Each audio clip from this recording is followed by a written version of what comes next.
I will keep mine as brief as possible, but basically I want to really kind of build on what Teresa said.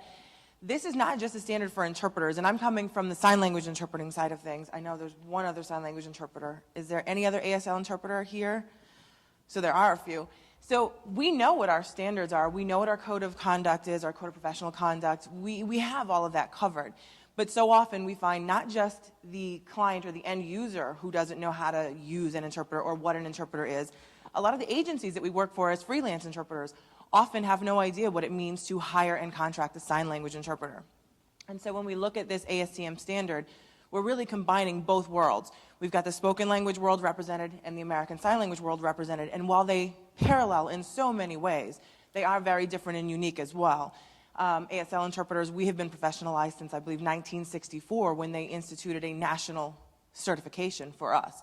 Spoken language doesn't quite have that yet. So we have so much to offer to the spoken language world, and I think that the spoken language world, of interpreting anyway, could offer ASL interpreters some humility, if nothing else. So, so I think it's really, really important for us to work together, and I think that it's so important to have this, that not just for the interpreter, and not just for the end user and the actual customer, but for the agencies as well. And I'll end with just a tiny little story as to why this is so important to me. When I was a freelance interpreter, I walked into an interview, and there was a table, and there were probably 7 other sign language interpreters there. And this was a spoken language company who contractually was required now to provide sign as part of their spoken language contracts.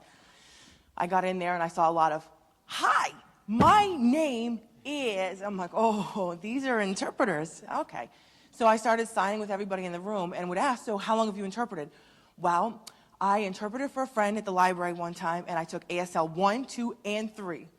Okay, so having these standards in place will not just show the client what they should be getting, but the agency who they should be hiring as well. When we're hiring spoken language interpreters, thank you. When we're hiring spoken language interpreters, we know that they are a native speaker of this language, and they come in and they speak to us in English, we screen them, etc.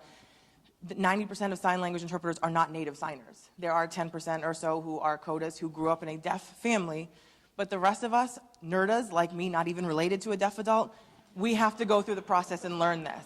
And so it's important for all of you, if you ever wanted to hire me, to know what questions to ask and what to expect of me. And I think this standard will sum that up as well. Thank you.